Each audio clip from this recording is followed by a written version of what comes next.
ഇപ്പോൾ love byte എന്ന് പറയുന്നത് വളരെ ട്രെൻഡാണ്. കാമുകിയിൽ നിന്ന് ലവ് ബൈറ്റ് കിട്ടുക എന്ന് പറയുന്നത് തൻ്റെ പ്രണയത്തിൻ്റെ ഒരു രേഖ, ഒരു മാർക്ക് എന്നുള്ള രീതിയിൽ ലവ് ബൈറ്റ് അടയാളപ്പെടുത്തുക എന്നുള്ളത് കാമുകന്മാരിൽ ഇപ്പോൾ സോഷ്യൽ മീഡിയയിലുള്ളൊരു ട്രെൻഡായിട്ട് മാറിയിരിക്കുകയാണ്.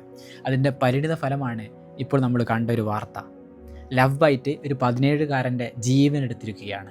രക്തം കട്ട പിടിച്ചു, അത് സ്ട്രോക്കിലേക്ക് വരെ കാര്യങ്ങൾ എത്തിച്ചിരിക്കുകയാണ്. അങ്ങനെ ആ മനുഷ്യന്, ആ 17 വയസ്സുകാരൻ എന്നേക്കുമായിട്ട് പിരിഞ്ഞുപോയി.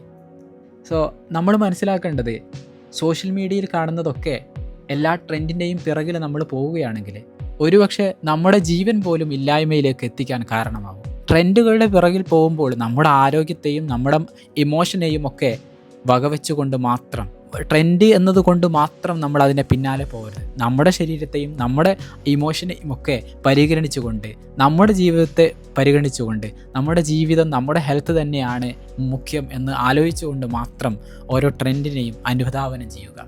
ട്രെൻഡിനെ അനുധാവനം ചെയ്യുക എന്ന് പറയുന്നത് തന്നെ ഒരു രണ്ടാംകിട ഏർപ്പാടാണ്. നമ്മൾ നമ്മുടെ ജീവിതം നയിക്കുക.